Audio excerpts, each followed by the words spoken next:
Hey mental workers, you're listening to the Mental Work Podcast, your companion to early career psychology. I'm your host, Dr. Bronwyn Milkins, and today we are talking about how do I know if private practice is for me and if I'm ready. This comes from a listener question. Thank you, Nikki. And today to help us unpack it is our returning guest, Jordan Turner. Hi, Jordan. Hi, Bron. How are you?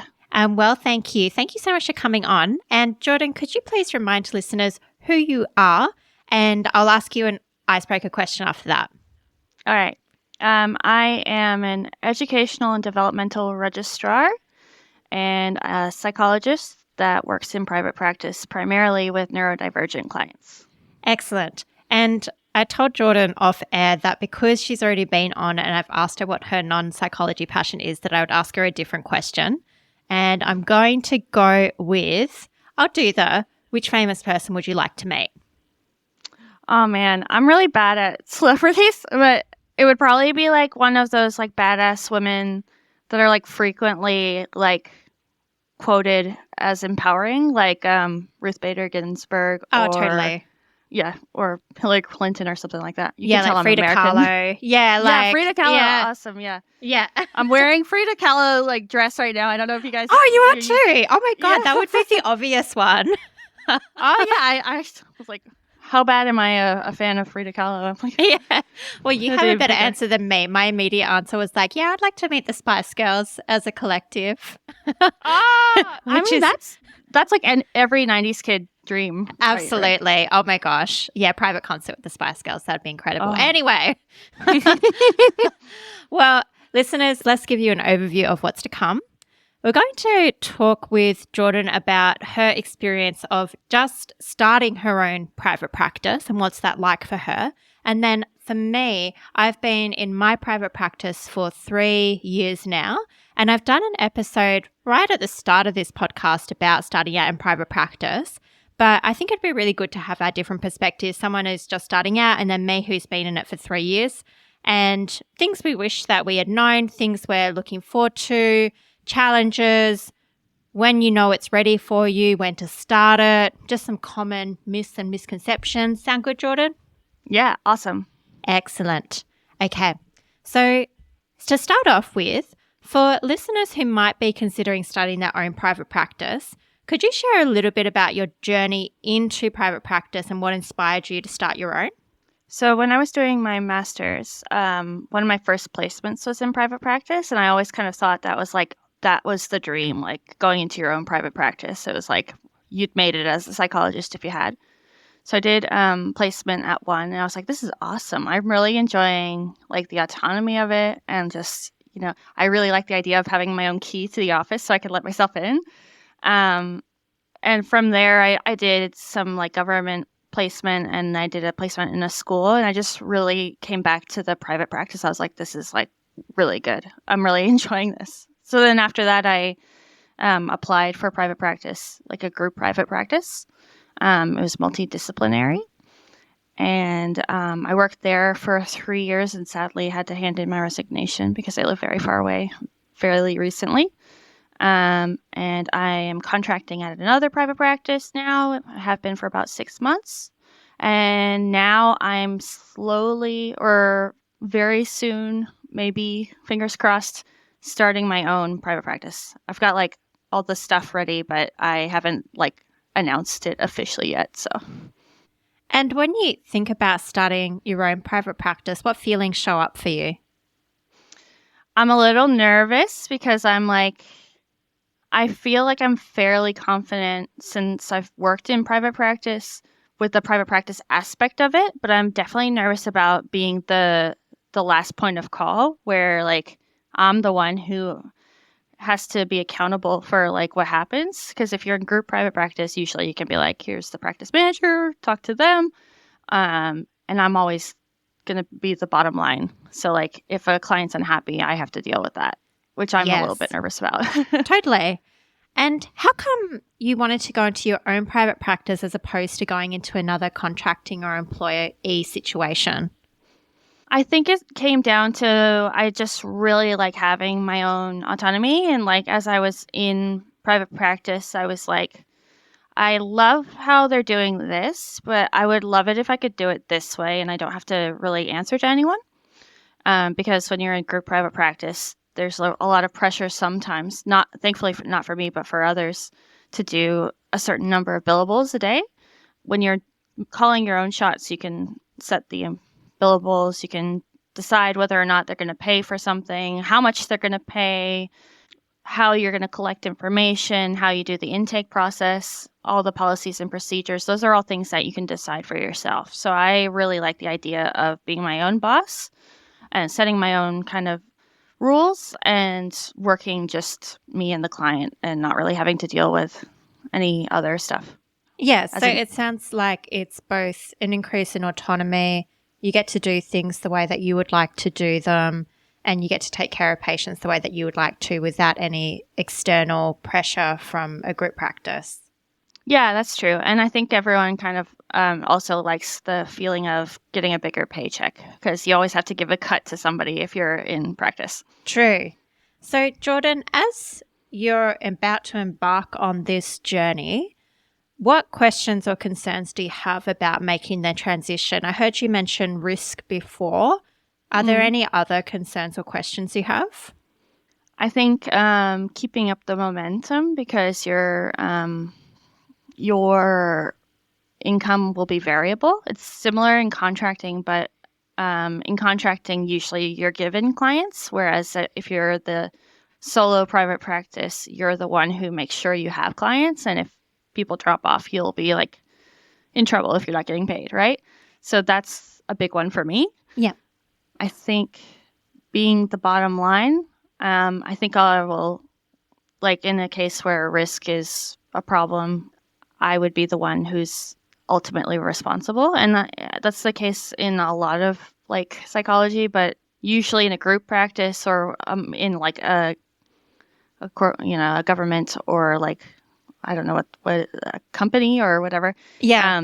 There's somebody else who can hold space for you. Whereas like, unless you've got like a friend on speed dial, you can't really talk to anyone if it's freaky and you're like, oh my gosh, what's going on? Yeah, that nature of private practice, like, yeah, it can be a bit concerning. I'm wondering as well, Jordan, this just occurred to me, but sometimes people have like money barriers, like they're thinking, how can I charge this fee? What fee should I charge? I don't know if I can charge my services. Do any of these sorts of thoughts show up for you? Yeah, I am obsessing over that right now. Oh, okay, cool. Because like the place I was thinking of setting up my private practice is quite affluent. So a lot of people charge quite a bit there. But the practice I worked at for 3 years was quite low cost relative to other practices. And the new practice is kind of in an affluent area, like the one that I'm contracting at is in an affluent area as well. So I'm like, I don't know if I can charge that much. I think a lot of psychologists feel like I'm not worthy. Like, I can't do that. What if people don't want to come to me because, what if there's more like pressure on me to perform because they're paying more? And if I happen to have clients that are like return clients, which don't poach clients, because, I mean, they will follow you if they like you, but don't steal them because it's a faux pas. Yes. But if they were paying less before, how could I ask them to pay this huge jump in fees if I end up charging more? That's something I think about a lot. Yeah. And how are you reconciling those questions? Are they just going around and around in your head, or are you getting external help? Or I brought it up in group supervision because I'm in a lovely group supervision with a lot of people who are kind of entering private practice themselves. And they were saying that it's a little bit of a cognitive distortion almost because like ultimately when they increase fees, nobody really says anything. Yeah. And I'm like, okay, well, I know that's probably the case, but as a highly anxious person, I'm still kind of like, oh my gosh, no. So I'm kind of like going to hold my breath and be like, this is the fee. Here you go. Take it or leave it. Yeah, I do feel like it's a bit of exposure. Like for me, I've raised my fee, I think 4 times since coming into private practice because my fee was so low. So then I had to keep on raising it just to keep up. Otherwise, I would literally have been the cheapest psychologist in WA, aside from those who are bulk billing. And nobody has ever questioned a fee rise or been like, oh, that's a bit pricey or that's a bit steep. No one ever. So it has been a bit of exposure. So now I still feel a little bit of anxiety, but it's nowhere near the anxiety that I first felt. Yeah. I guess it is kind of a tough question to it's essentially like putting a value to how much you believe you're worth. And I know. like I listened to your first podcast about the private practice stuff because I was thinking about it at the time. And Yeah. thank you for that. And everyone go listen to that if you haven't already. That I was like, okay, yeah, no, I am worth it. I've done all this training. I know Yes. what I'm talking about. People who appreciate what I have to give will pay the money. But Yes. still, you always have that little imposter syndrome, which is just like part of being a psychologist, I think. I think it is. Yeah. I would say that 99% of us would have money stories that we've grown up with around our worth. And then we learn stuff about money, which is like, oh, but maybe I should be giving more to people in need. And we all want to help people who have mental health concerns and families. And it's hard. Totally. Especially if you have the kind of clients that are really like with a financial crisis and they're kind of like, oh my gosh, I know it's a crisis now. I guess the strain. Yeah. They're like, that contributes to their mental health issues. And then like to say that, oh, by the way, you have to pay $250 for me to help you or whatever. I mean, I feel really bad about that, but also I need to feed my kid. Yeah, exactly. Yeah, it's that as well. It's like our needs are important as well. And like our financial security is important so we can keep on offering services. Otherwise, we're going to be under financial strain. And then how good will we be at helping other people? Yeah, put your oxygen mask on before helping others. Yeah, that one. Yeah, but it's totally a struggle. And yeah, I remember having the same anxieties and ruminations. And like I still do, but I guess I've got provisions in place. Like I've got this thing in the back of my mind. I haven't had to use it yet. But I do say to myself that if a client was to lose their job and they were a reliable client, I'm sure I could work out a reduced fee for an agreed amount of sessions. I haven't had to use it yet, but I kind of feel good knowing that, yeah, I would have the capacity to do that. But everybody has their own comfort levels. And so like another thing that I know people do is that they waive the cancellation fee the first time. But when I calculated how much that would cost me if I did that, I was like, no, I cannot do that. So what I do is I like do a reduced cancellation fee of like $75 as opposed to the full fee. So that I'm still getting money, but it's not the full fee if I want to waive it. And then I say I'll charge the full fee next time. So yeah, everybody has their different comfort levels. And I guess that's part of like, you don't know that stuff until you get into it. Yeah. Like, and that's why I felt like contracting was a really gradual kind of approach to it, because then I still got a flavor of the business, but not diving into the deep end. Maybe we can ask our first juicy question, which is something that I see a lot on social media. But this is an opinion question of, should psychologists start solo practice in the first 12 months after registering, in your opinion? In my opinion? Yes. I think you'd be pretty bold to do that. I've heard of people doing that. I couldn't do that. So for me, it wasn't viable. And remembering the massive growth I had in my first year out of uni, I guess, I feel like that would have just been like too much mental load for me, and I probably would have imploded and burnt out. Okay. But like I'm not everyone, so I can only speak to my experience. Yeah. No, that's very diplomatic of you. I know. I was like, I've got it lined up. This is how I feel. Yeah. I've thought a lot about this question, and I've gone back and forth on it, and I've ended up with, in my opinion, no, for the vast majority of people. And it's for similar reasons to you, Jordan, in that I think you experience a lot of growth in the first year, but I think you also don't realize how much growth you can do. So like with private practice, you can set up your intake form so you have very strict criteria about who comes in the door, but sometimes you don't know exactly who you're getting in the door until they're in the seat. And that's not to say that after the first session, you can be like, look, I'm not the psychologist for you. But then you have to get supervision around how to tell the client that and how to go through that process. I think there's a lot of curveballs that can come your way in private practice in the first year. And if you're not aware of things, like a lot of us get trained in cognitive behavioral therapy. And I know for myself, I didn't get taught about transference and countertransference. And in private practice, that's really, really important. It's like, am I recreating a relationship that the client has outside of therapy, in therapy with this client? And how can I not contribute to that and what's happening here? Like, what's my stuff and what's their stuff? And I think it's really hard to know all that stuff in the first year.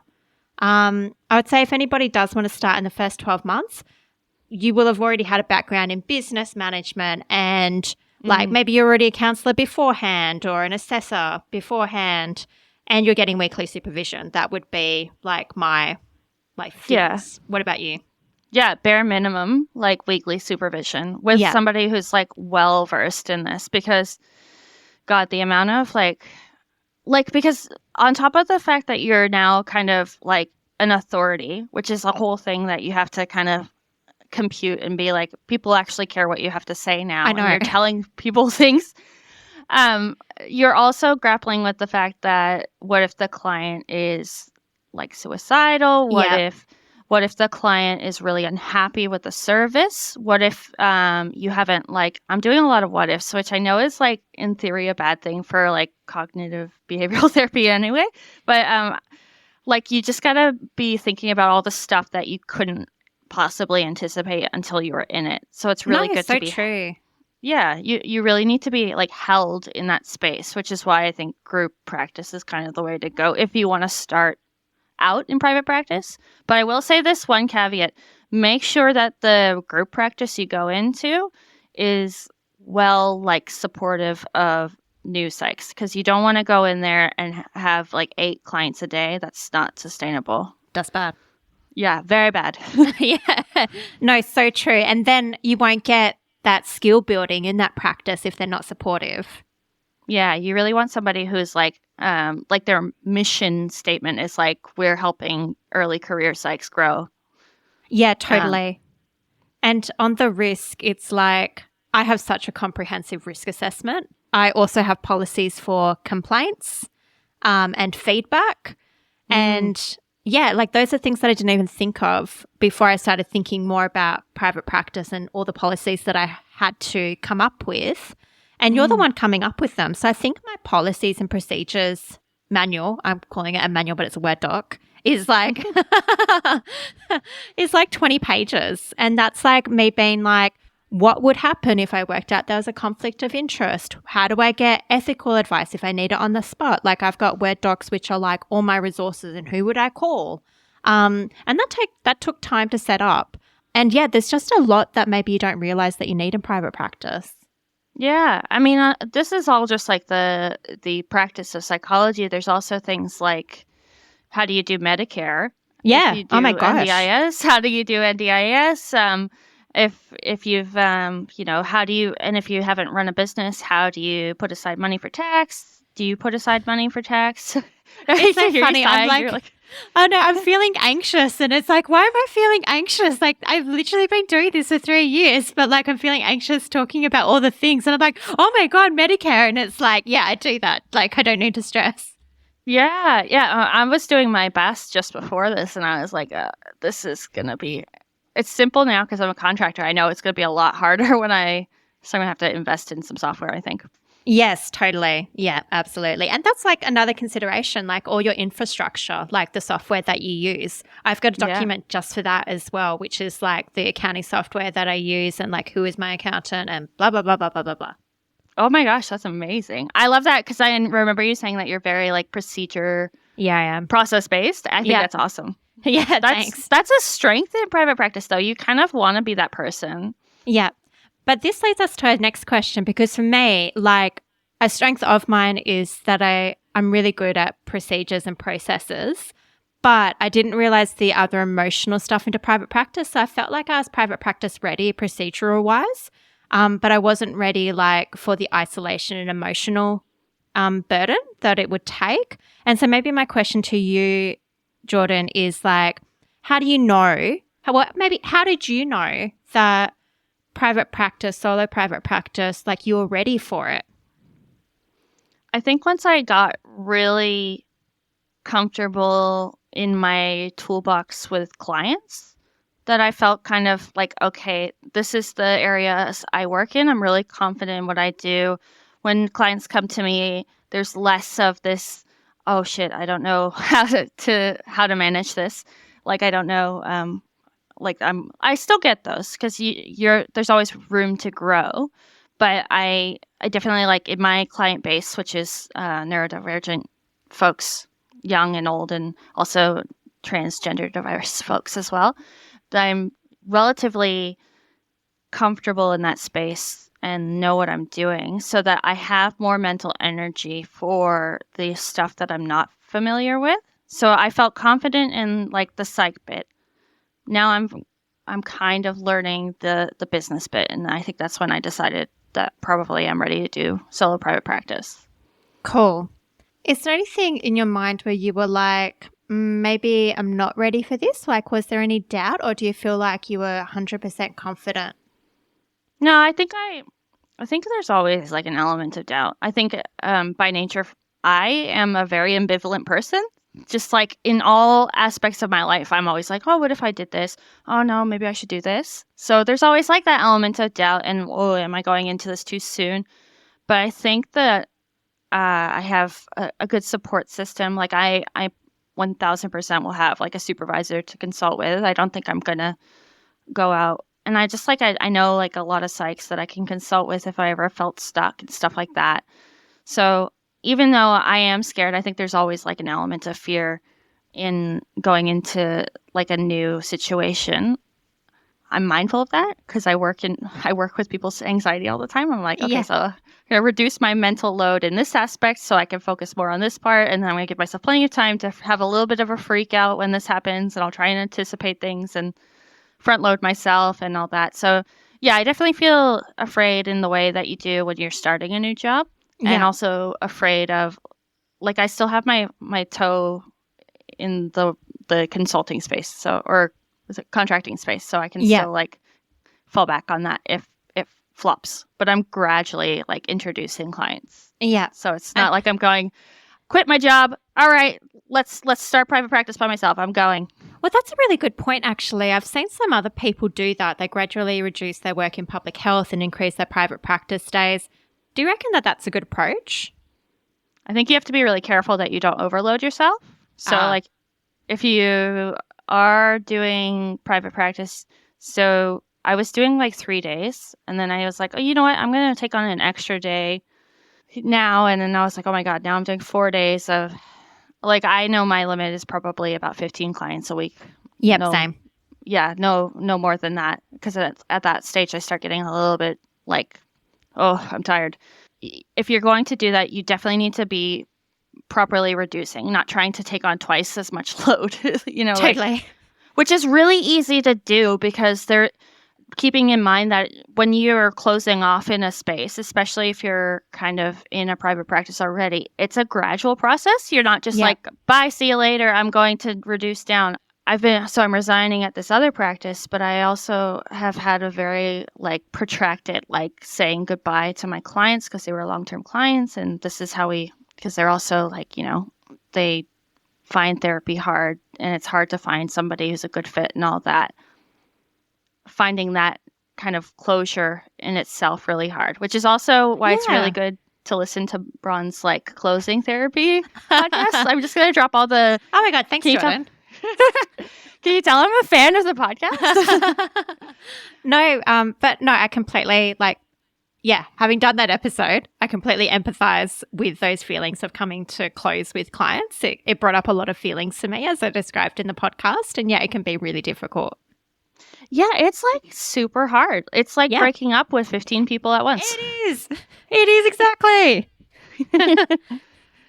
Therapy really is just dating. Like, you find the right fit and then you have to dump them. Oh, I know. It's terrible. I know. And it's like, my poor little clients, they've already got so much bad things happening in their life, and now I'm going to dump them? I know. I mean, we're being facetious here. Of course, we love our clients, so we hate to think of them as, like, we're dumping them because we'd love to be with them forever. But it's facetious. Yeah. Yeah. It's like, No, client hears this is like, oh my God. Yeah. Okay. I've got 2 questions, and because I'm ADHD, I have to, like, I'm going to put them in front so that I don't forget them. All right. The first one is, I'm aware that you are a newish mum, and I Yes. wondered for any listeners who might also be newish parents, like how that's factoring into your decision. And then the second question I have is, what do you see as the essentials of needing to have before you go out to private practice? But I'm just saying that so I remember it. Okay, so with mum, newish mum, how old's your bub? Oh my God. She and I just had our birthday on the weekend. So she just turned 2. Do you have the same birthday? Yeah, that was a fun birthday for me. Oh my gosh, that's crazy. Happy birthday. Thank you. I'm a mom with a baby and we have the same birthday. Yeah. That is crazy. Wow, I wonder if she's going to hate that when she's a teenager. I already hate it and I'm a grown ass adult. Like We're not waiting for her to hate it. yeah, no. I was ambitious. Side note, I'll talk about it later. But Yeah. the answer to your question is she's Yeah. 2 years old. She's very like her mom and dad, neurodivergent, very quirky. It's hard because you have no downtime. So when I went into private practice, or when I started thinking about going into solo private practice, I was wanting to do all the procedures and policies and all that, and I ended up needing to outsource and actually pay someone to do it instead of doing it myself. Although I was perfectly capable of doing that, I never had the time to do it. And in that way, it's hard. I think part of it is also like being neurodivergent and needing, like, having a busy brain. I needed a project that was outside of like the mundaneness of being a new mom. And like, so I was like, you know what? I'll just start a private practice. It'll be easy. Haha. Jokes on everyone. It's not. Don't do that. If you don't want to burn out. In a way, that's something to factor in as well. Like you have to like make space for new motherhood and also like your work, but one of those is going to suffer if you devote all your energy to it. So I think taking it slow is probably the best approach. Yeah. The other thing I was thinking about is factoring that in is if I'm in solo private practice, I have more flexibility so I can arrange my schedule around her. I also get paid more, which, like, in theory, because I also, like, the other thing they don't tell you is how many things you have to pay for in private practice. Yep. So I have more, so if I get paid more, I can work less, so I have more time to negotiate being a new mom. So those are all things that played into my decision to kind of move into solo private practice, even because I think I could have done group private practice for a lot longer if I wanted to, but I think it was just the financials, the flexibility really kind of pushed my decision forward. Does that answer? Or yeah, no, that's a great answer. Thanks for your insights there. God, did it suck being giving birth on your birthday? It did. I had a scheduled C-section because anxiety issues. And I was like, can we just do it like the next day or the day before? I really don't want to have my stomach cut open on my birthday. And they were like, nope. And I was like, okay, cool. Oh my God. Cool. Next question is, what do you see as the essentials? Like you have to have these before you go out and start your solo private practice. I feel like this is boring, but I'm going to say you definitely need a ABN. That's non-negotiable. You need that. Yep. It's really helpful to have an accountant that specializes in psychology because they really guide you. I have a really great one. He's actually based in Adelaide. If you want, I can find out his details. I'm sure he'd love. I'm sure he would love more clients. But for any listeners, you can find this is often a question on Facebook groups or psychologists. So just post in there and be like, or search in the groups for psychologist-friendly accountants, and you'll probably get a few suggestions. Yeah, that's actually how I found this guy. So it worked out. And he gave me like tons of spreadsheets and just like really talked me through the. That's what you want. Yeah, he was great. I think it's also important to have a supervisor. Yes. I'm just saying this off the top of my head, but you need insurance, obviously. You need the private indemnity I think. Yeah, and public liability. Yeah. Yeah. It's helpful to have a room to go work out of, but Yep. you can work in telehealth if you want. You can.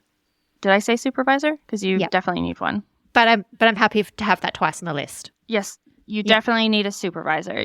Non-negotiable. Yeah. And it's really, I've heard from a lot of people, it's really good to have your policies and procedures set out before you see the clients, because then you can just refer back. Otherwise, it's a bit of a mess, I imagine. Yeah, I wouldn't recommend working out your procedures on the fly, because you need to tell clients straight up what your cancellation policy is and set that expectation from the start. So you at least need your cancellation policy and also your calendar hours. Don't set your calendar hours on the fly, because otherwise it would be like, I can work at 7 o'clock at night. And you're like, I hate working at 7 o'clock. So do have like strict hours and keep to those hours. Yeah, totally. And that's something that I kind of learned how I like to work on along the way, being in a group private practice. I feel like I'm pushing that first, but like, because I was like, oh, this cancellation policy doesn't really work for me. Yeah. In my own practice, I would do it this way. No, so I'm pro group private practice starting out with. Yeah, as long as it's a good one and they don't exploit you. So make sure you find a good one. Yeah, yeah, totally. Anything else on your must-have list? If software, Galaxy is a good one. Yeah, it is. I don't know. The other one, Power Diary, maybe? Yeah, Power Diary. The difference is that Galaxy is free to sign up and you pay extras for SMS, and you can get a custom mobile number for $50 a month. And then Power Diary is a subscription-based one. But there's a lot of codes going around where you can get like Power Diary for 6 months cheap and stuff like that. So you can try it out. Some people say Power Diary is easier to use, easier interface. Having used both now, honestly, I think both are pretty similar. I'd use whatever is cheapest. Yeah. I was on Galaxy before. It was called like Health Kit or something. Yeah. And then, Galaxy is just a no-brainer for me because I was already comfortable with it. So totally. Yeah. Okay. Is it all right if I add my must-haves? Yes. I want to hear them. Okay. You need to have a plan for how you're going to get clients. So this is something that I've observed, because I lease out a room and then I've had people come into my room to sublease, and what they've done is they've secured the room, great job, but then they haven't had a plan for how to get clients. And so then they're like, I don't have any clients, but they're paying me a monthly room rate. And I'm like, don't do that. Like, have a plan. So definitely, I think, have a plan for getting clients.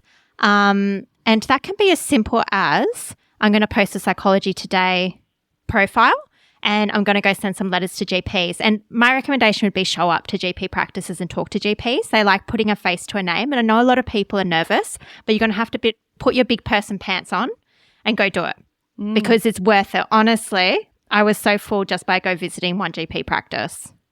Dang, that's good. Yeah. And it's like, they're like, okay, I'll take a shot on you. And then they see that you're doing good work, and then they recommend you to their colleagues, and then you can't stop them referring to you.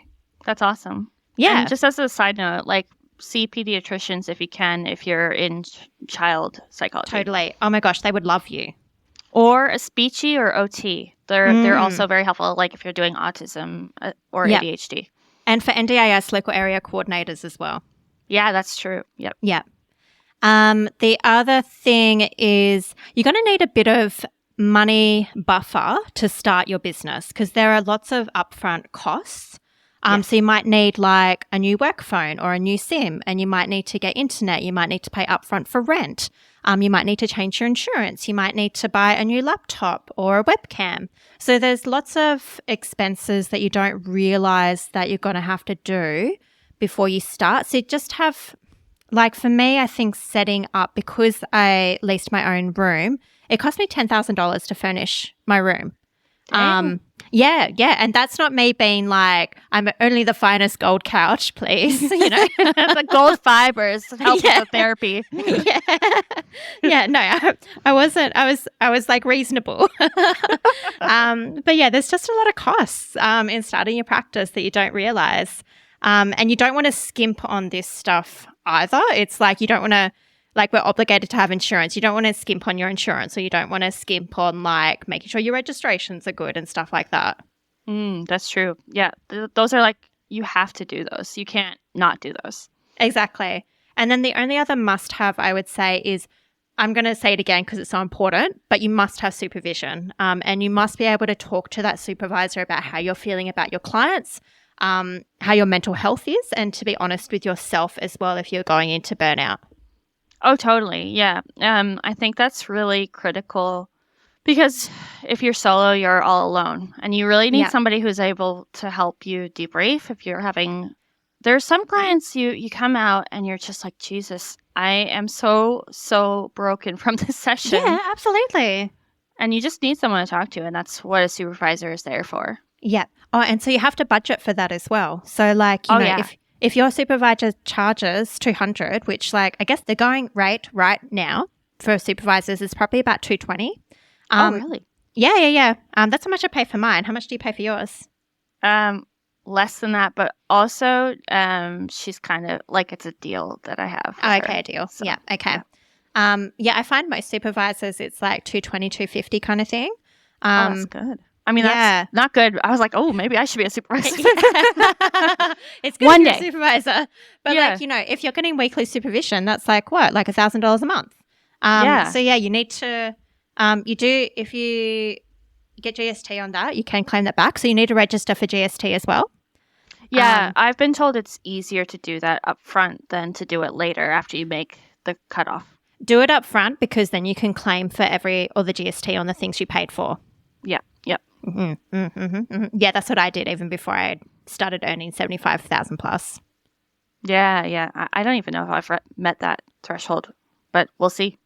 Yeah, and it's pretty easy to sign up with. I mean, like, by easy, I mean you have to navigate a clunky website for like an hour.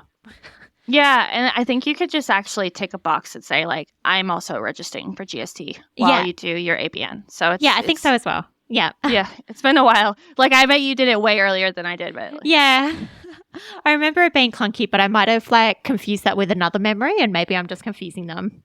There are definitely like clunky things that you have to do. Like, I think probably the Medicare one is a bit clunky. Medicare, I was going to say like signing up for Prota was a real pain in the ass. Yes. So yeah. Yeah. But yeah, so supervision, but also somebody who is versed in private practice. So maybe a supervisor who's only worked exclusively in public health, like might not be your best bet, or you can get like a mentor for separate stuff. What do you think? Yeah, that's true. I think that my supervisor is really funny. She says that she has like a collection, like a pool of supervisors. So if they're experts in certain areas, she's like, so you want to have one for like OCD and one for ADHD. Wow. But so she recommends that. But I think that it's worth, because she's at InDev. She's my primary supervisor. Yeah, she's lovely, by the way, guys. Yeah. So Claire Pineda, if you're interested. We love you, Claire. We love you. And yes, having somebody who's well-versed in private practice is going to be really, really important. Yeah. Totally. Because there's things that you just don't, it's not even just about the client presentations. It's about all of it. Yeah, absolutely. Yeah, it's a lot. It is a lot. And I think that maybe because I was kind of just thrown, like I've just dived into private practice, I don't realize it's a lot, but like it is. Like, yeah, when I talk to my friends who are like in schools or in government, they're like, this is so cruisy. I don't have to worry about any of this. I just kind of go in, do my client work, and then if there's a problem, the principal handles it. And I'm like, oh my God, I wish it was that easy. But I'm always like fielding calls and being like, oh my gosh, my something's going on. There's a crisis. So boundaries is also really important. Oh, that's so true. Because I was going to say, like, I think initially it was a lot for me, but now that I'm 3 years in, I would say that like it's not too much. Like I don't feel like I'm drowning under admin. I feel like my processes and procedures are pretty well in place. I've got heaps of templates for whatever I want to do. I've got really good boundaries. Like I'm not a crisis service, and all my clients know that. Yeah. That is like that was one of my steepest learning curves first thing. And remembering that my first kind of entry into general practice was in private practice, being able to say to a client, hey, because some will email you a lot, especially when they're in crisis mode. And the crisis will usually be kind of resolved by the time you get to the email. Yeah. So it's worth saying, like, look, I don't answer my emails. I don't check them unless it's in business hours. If there's something imminent, it's worth coming into the practice or giving us a call to see me sooner. Or if they write you an email saying something like, thank you for bringing this to my attention, we'll discuss it in session, just real quick. Yeah. Otherwise, you can get really bogged down with a lot of admin, just trying to read these emails of clients in crisis all the time.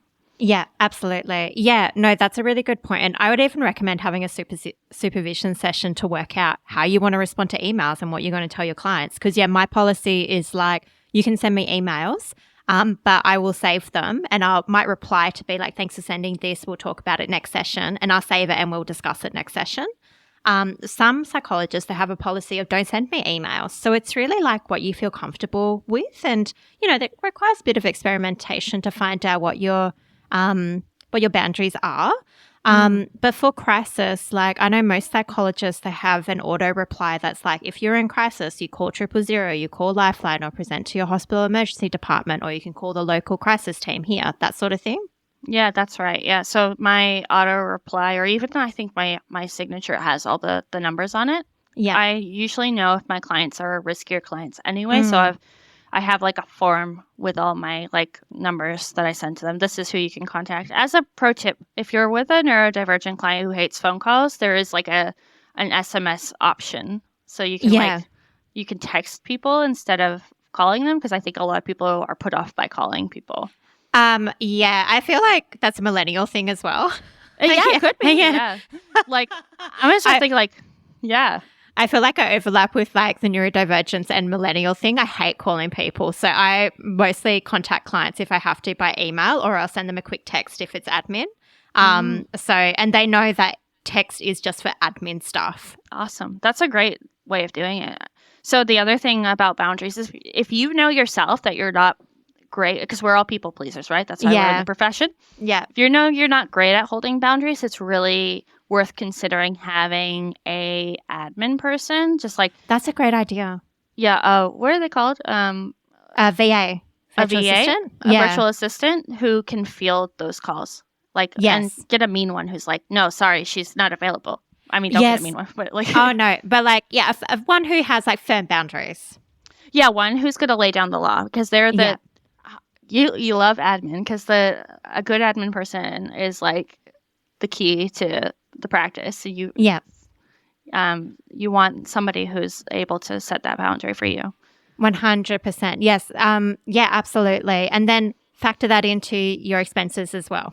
That's right. So that you're paying for the bouncer at the door, I guess. Yeah, exactly. That's such a good way of putting it. But it's so true. They can really just provide a lot of reassurance and help you with those boundaries and, provide a good front to your practice. Yeah, I have a friend of mine who is also like moving into solo private practice. And she's like, the one thing that's kind of holding me back is I just do not want to deal with all the admin. So we're talking about VAs together and stuff. Oh, that's a great idea. Yeah, I need to do an episode on admin and VAs, because I've tried out a VA and I didn't like it.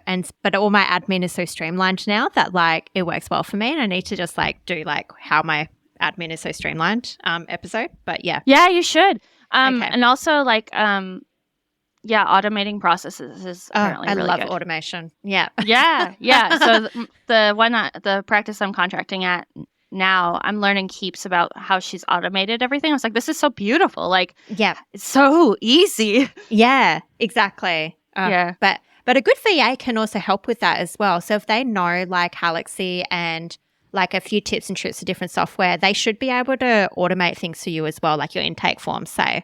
Yeah, totally. Yeah. So a good VA can do that. An admin person, if you're going like whole ham and having a full-time person. But also, like, if you're a solo private practice, if you can minimize the admin that you need to get done, then that's good. Totally. Absolutely. So, Jordan, we've got maybe 2 more questions. Okay. Mm-hmm. What are some of the goals that you have for your private practice? Like, some people, the goal is just, okay, I just want to get into private practice. But some people are like, this is the first step in my journey to open a practice with 50 practitioners and then save the world. Oh my God, wouldn't that be amazing? Like, I guess like my short-term goal like was or my medium/long-term goal was just to get into private practice, that was like, oh my gosh, I've made it once I've done that. And of course, being one of those hyper ambitious like people, I'm like, okay, so now what can I do? Maybe I could consider opening a practice with like a niche. Like, I think my big dreams are like something like a not-for-profit for late diagnosis autism ADHD women, because one, I mean, that's like a huge like pipe dream kind of thing. Wow, that'd be so cool though. Yeah, maybe somebody hit me up if they know how to do that, and I'll be the ideas woman person. Wow, no, that would be so cool. Yeah, because none of them really can afford it if their kids are all getting diagnosed. Like, oh, absolutely. You just don't want to spend it's a privilege to get diagnosed at this moment. No, I hear that so often. The parents are like, okay, I'll sort out my 3 kids first and then we'll see about me. Yeah, maybe me. Maybe. Yeah, that's part of the mommy martyrdom, I guess. And totally. Also an issue in private practice. So be aware of that if you're a new mom like me. Yeah. The other thing, like probably less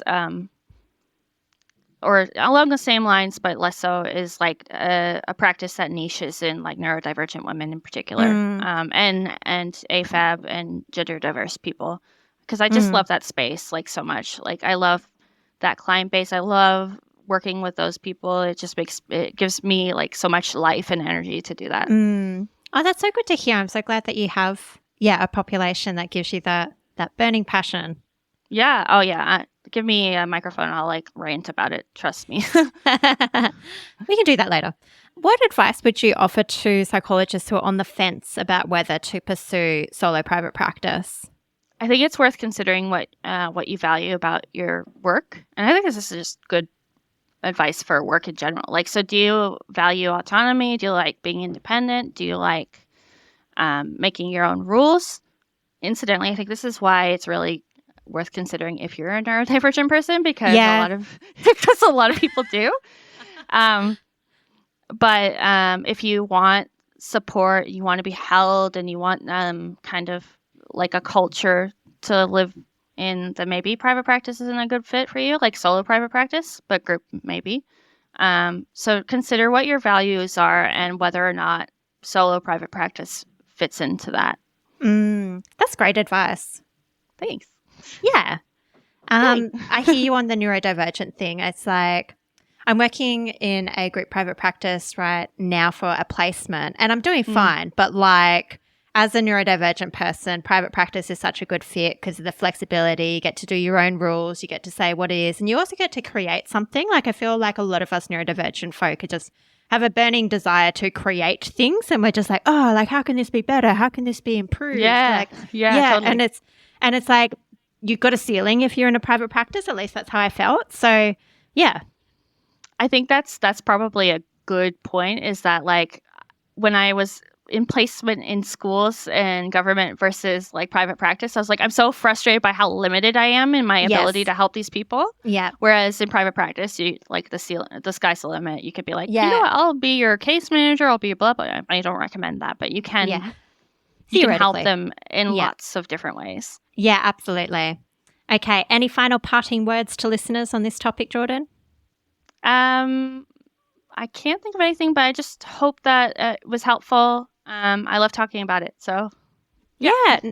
No, I hope it was helpful too. I think it was really helpful hearing you talk, and I wish you the very best with your private practice. I hope it goes really well.